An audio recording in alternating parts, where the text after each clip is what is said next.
Kain mo na ang cup. Ano ang sabi? Hindi ko narinig boses ah. Hmm? Pero pa hindi yan mapakalitali eh. Hindi ba siya iinom? Hindi na siya iinom, masasabong naman. Ay, wow. Eric. Siyempre, magkaiba yung tayo. Inom at saka Magkaiba yung sabong at saka inom. Hindi na siya iinom, masasabong lang.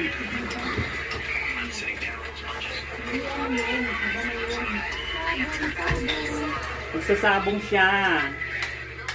Iba ang sabong sa